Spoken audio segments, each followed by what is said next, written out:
What's up, everybody? Welcome back to another video of The Awakening. Thank you to all my supporters and viewers and early subscribers for staying tuned for our next video. And we're not going to disappoint you. Please join us on this journey to stay awakened, yo. That's it. I'm Gene the Barber. Dishon, also known as Gene the Barber. Right. I'm your host, Dillon Ashburn. And you know what? Let's just get right into this. What we talking about today? So, last week we talked about discipline and everything. Yeah. This week I want to talk about the first issue I'm going to address in American society, and that is honestly mass incarceration on African Americans and Latinos. That goes for men. That goes for men and women, but historically it has been very, very, very dominant on men. And around the 90s, started transition to be more harmful towards women as well. So I feel like there are many things that cause mass incarceration. Times change and things change as we progress in society, but the foundation of it is always the same.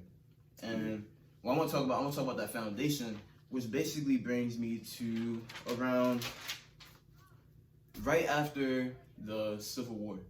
So the Civil War ended around like the 1800s, all that good stuff. But directly after the South had basically lost their rights of slavery in the United States, they had to find something that would be close to slavery, but not exactly slavery, so they could keep themselves above and in charge of the black population. They had to find some type of way to manipulate the Constitution that they had without doing anything that was labeled unconstitutional. So that brings me to the point where they first made prisons in the South. And it's crazy because prisons, one of the first federal prisons were made in Kansas. And during that time, during the 1800s and stuff, Kansas was one of the most black populated areas in the United States. So you already see them. They're putting prisons into dense black populations. And then around shortly after, you have the first film presented to the White House. That was The Birth of a Nation. And what you have in The Birth of a Nation is basically white people labeling black people as criminal, labeling black males as criminal. You saw one of the main black males in the film being labeled as a rapist of white women.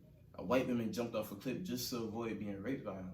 You saw the KKK going into black populations and arresting black citizens on sight, beating them, leaving them at the doorstep of prisons to show themselves as some type of liberators of a wild, savage society and wild, savage people. And those wild, savage people they were referring to were black people. So you already have directly after slavery, you gotta to keep the people that you already labeled as inferior, to keep them below. You label the word criminal. That's the total essence of it. Criminal, savage. Same thing, whatever. And it's continued to progress that way. Later on, as things went on, after the civil rights, you had different presidential elections, and eventually it led to the War on Drugs campaign. And the War on Drugs is basically a full-on attack against African American communities and Latino communities. Because what you had police leading raids, you had a lot of police going into these neighborhoods. The same people arresting black citizens for using drugs, selling drugs, doing whatever drugs, were the same ones pushing those drugs into those communities. And if you look at the numbers from 1980 to 1990s and the 2000s, you go up. The African American population in prison, at first in the 80s, it was increasing by hundreds of thousands. It's increasing by hundreds of thousands. 90s. It got way more strict. It started increasing by at least 1 million every single year.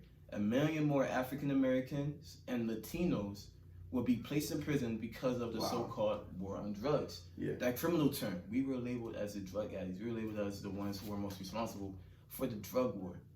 And then even later on, especially in the 90s, that's when you started to have the term super predator. African Americans and Latino young boys, young men were labeled as super predators because there was a spike of criminal activity in these African American and Latino communities where the boys were young. They're in their teens. They're like 12 and up. Yeah. And they were doing things. They were being stupid. They were being young. But the politicians coined the term super predator to basically say that if they're doing this now, what's going to happen when they get older? Yeah. We have to contain this, and we have to stop this now, because what is the future going to hold? A very popular case of this is the Central Park 5. Yep. The 4 African American boys and the 1 Latino boy that were coerced and wrongfully accused of rape and were labeled super predators and labeled super dangerous and did unnecessary time when they weren't even the rapists in the case. They weren't even the assaulters in the case. The DNA didn't even match up. All of this to continue to push the movement of the African American community being labeled as criminal. Yep. And I feel like that's the whole foundation of how mass incarceration started. And this is not only is this a negative effect, because prison is twisted, prison is crazy. Yeah. You know, it annoys me sometimes because I hear a lot of people say, just send somebody to prison. This isn't only black people, this is anybody. I'm like, just send somebody to prison, this and that. And I'm like, you don't know what prison does to people. You don't know how prison is. Prison really messes up your mind. While it may be necessary to straight just be so gun-ho on sending somebody away to prison, especially when they're not in the wrong for cases like this, or they're wrongfully accused in cases like this, and a federal agenda is trying to be pushed to keep society at a standard that is slowly changing and slowly fading away. That really gets to me the most. You feel me? I feel like the foundation started after the Civil War, and when they first made prisons and they tried to label African Americans as criminals from the jump, and soon after Latinos. So one of the things when it comes to these labels and it comes to the history of the country, I remember I told you about a book the other day. We were talking a book called Stamped from the Beginning. A really good book, talks about when we came over here and things that took place as early as the 1400s leading to the 1600s. A lot of things that took place, but one of the things was labels, like what we were labeled as. And so one of the things I like what you did is you went through each decade and showed the progression, from the 80s. You talked about the 1800s right after the Civil War, but you talk about that time right there, but you talked about how in the 80s, the 90s, 2000s, how each label started, to change. You're a predator, you're a super predator, you're, a drug dealer, you're this. And so all of these labels being placed on the African American community, the black community, as well as the Latinos, these labels are being placed. What happens is when you put a label on something, that is a way to identify it, for someone to identify it.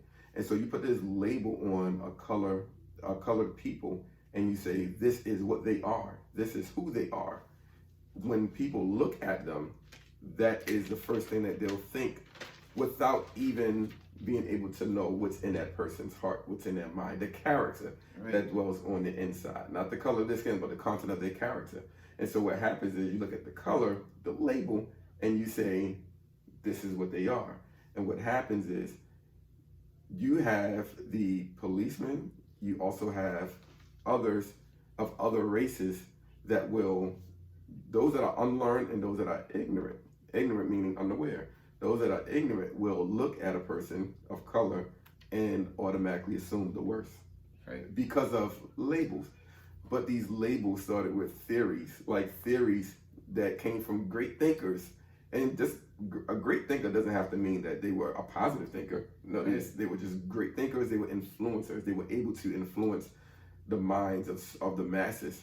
And so this started early. This started early in the 1600s, where there were these great thinkers were able to create these theories. And these theories were so persuasive that even when they were dead, when a person was dead, the theory still carried on. The theory still lives. It still lives, and it goes from generation to generation. Every decade that you just mentioned, we have certain things, theories that live on and on and on. And even while the Constitution is being written, even while laws are being passed, in the mind, you still have these theories that live on in these other generations that kept it living. Right. These older men, keeping them alive. Let's keep this alive. Let's pass it down to our children. And so what happens is you start to keep these theories about who Black people are and who Latinos are without even knowing the true character of that group of people. Exactly. And so what happens? He found a way to contain them. Right. But not just that, you also have the fact that you have this one particular race that say, hey, we are superior to all others. This is our land. This is our country. What happens is when you have another race starting to outnumber, like you said in Kansas, you said in those dense areas in Kansas where you said there's a lot of Black people. The thing is that once slavery is, abolished, slavery being abolished, and you have all these Black people outnumbering the Caucasian race or white race, especially in that area, what happens? People fear the strength in numbers. And so that's intimidation. How can we conceal this and keep this under control? Exactly. And so everything that you said basically supports what I'm saying. Like, they had to find ways, because slavery is abolished. What can we do now? We got to become crafty. Let's not label them slaves. Let's label them criminals. Right. Threats to society, threats to our governments, threats to what we have worked so hard and what we fought a war to build. Exactly. That's the overall thing. And I like what you said, from generation to generation. It reminds me of the presidential campaigns that took place in the 80s and 90s. The war on drugs term wasn't just fought for by one president. Yeah. It was coined by a president in each presidential campaign.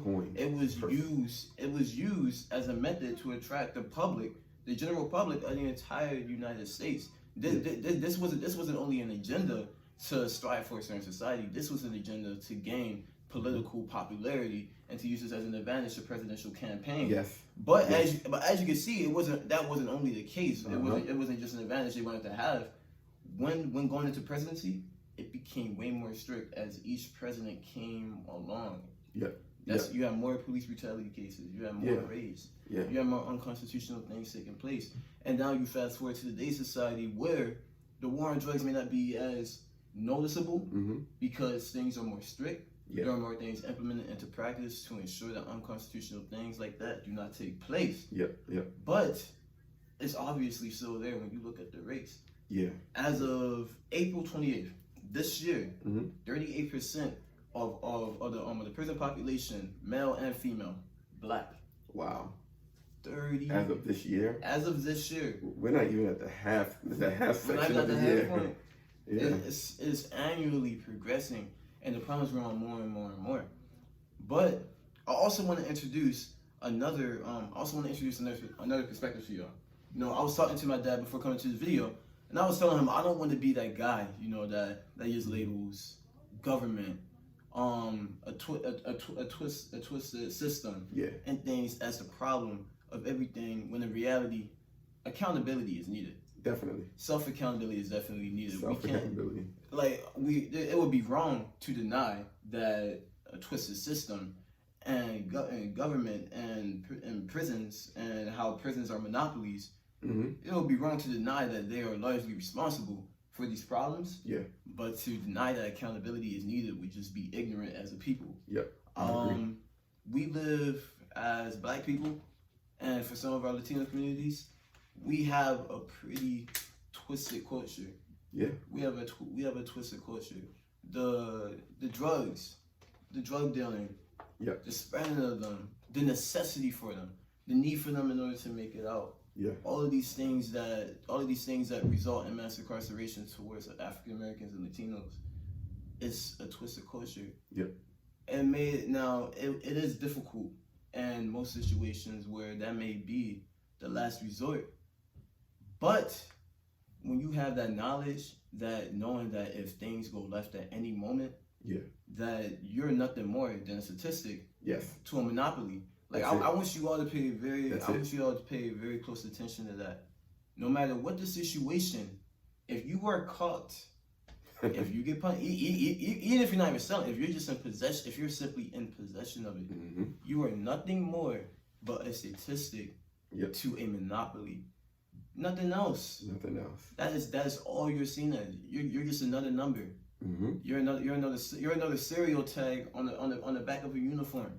Yep. That is all you are from that point. You go to prison, you get out, you don't even get treated as a citizen. How do you do your time and you're not even treated as a citizen? Yep. That's completely wrong. So I want us to take accountability, and it results from wrongful leadership. You know, when the Bible talks about false prophets coming into days and age, people who we glorify and idolize are wrongfully leading us into these places. A lot of people that we follow, especially for our young people with music, we follow people who say they fight for prison reform, but the very thing that they put into their music sends you to prison. How can you be against prison reform, but in some of your songs, what you rap about sends you to prison? Your lyrics inspire criminal behavior. Your lyrics inspire criminal behavior, but then you want prison reform. Like, it's the wrongful leadership, and it honestly reminds me of this J. Cole lyric from this whole second verse from his song Cage Bird with Dreamville, the song back in like 2015, 2016. And for y'all, and just so y'all know, in this journey, I'm gonna be using a lot of lyric stuff. I'm a big time music guy. J. Cole is my favorite rapper. Anyway, I'm gonna hop into it, talking about this song, accountability. So this is actually the first verse of the song that he gets into. So he says, "You ain't a man till you stop chasing your friends. Think for yourself, make your own plans. Cause who you gonna follow when the leaders all get swallowed by reefer clouds and bottles in and out the county jail? This is hell, see the young black males in packed cells with their heads down and they fists clenched tight, thinking I could bust a hole through this wall, and I just might." And it goes on. It's just like the cage bird I sing a song, hoping they open up these bars and send it in home. I cry when I'm alone. I'm wondering why would God send me here, knowing that they hate us, knowing that they make us feel like we evil, so we kill our own people. Without a second thought, in every lesson taught by OGs, we full of real end wisdom, so we proceed. Like real ends who've been stripped of our humanity. I see the judge's eyes, I know that he ain't understanding me. That whole verse, the whole song, Cage Bird, check it out. Cage Bird actually basically touches on mass incarceration and a whole statistic, and how we're just another thing to a prison monopoly. How, as J. Cole said, we follow people we call OGs. We call them real dudes. We call them real street dudes. Like, they're real, best believe. But not everything they teach is real. We're listening to these things that keep us trapped, that keep us in the same mindset, that go into cycle and cycle and cycle. Struggle, you fall back to drugs. You fall back to games. You fall back to your homies. What are your homies encouraging? You got to stand apart. And this isn't as easy as it sounds, but you have to start somewhere. As a people, we can't keep relying. We can't keep becoming dependent on something else for a solution.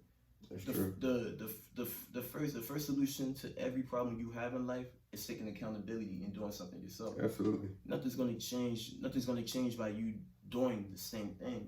No, not the same thing over and over. All right. Yeah, one of the things that one thing that you were talking about, like in the lyrics, well, number one, dealing with like the cycle and the cycle in the system. But when you talk about self-accountability, like that is something major right there.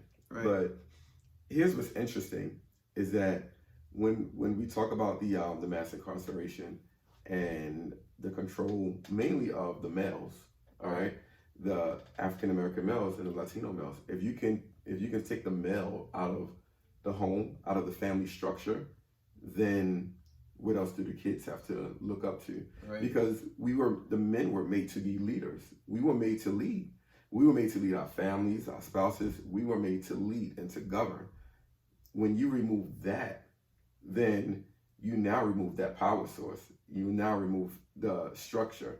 And what happens is now government, society can now push and influence with whatever programming or system that they want to have in place to control this race or group of people. Right. And so the self-accountability part, even having the odds stacked against us or being handed the wrong deck of cards, you can still be accountable and just observing, like you said, knowing that you're a statistic, like why would you put yourself in this situation knowing that you're just a statistic in a monopoly? Like Why would you put yourself in this situation? So knowing these things, being privy and mindful of these things, we now have to be accountable to ourselves and say, am I going to choose left or choose right? Am I going to choose right or choose wrong? Am I going to choose good or bad? Am I going to walk away from the situation? Or I'm going to be what they call a real N, or a big, I'm big man about this, or I'm going to be a man about this. No, be a man of wisdom and choose your battles and stay out of the way. Right. No one's gonna doom you for the rest of your life, and no one's gonna set you up to lead a prosperous life. That's it. It makes sense. It makes sense. But yeah, so the self accountability, man, it's so important. Because there's a lot of us, there's a lot of stories about young men like myself, young men like yourself. Like we're in situations where, you get to see both sides of things. Right. And so you have the opportunity to choose. Like I grew up seeing both sides. And so I had the opportunity to choose. And we all have an opportunity to choose like which direction we're going to go, because the system works against us. Right.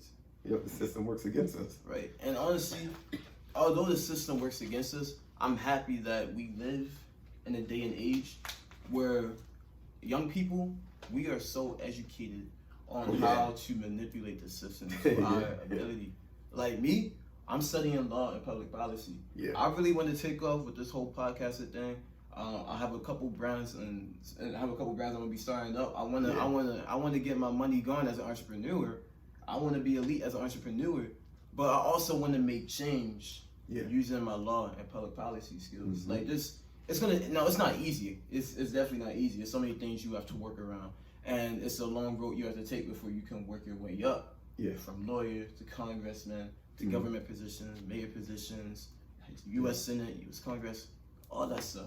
Yeah. It's a long route you have to take. It's a long route you have to take to work your way up to those things to actually be able to be in position to propose those changes, because the changes are going to be made right away.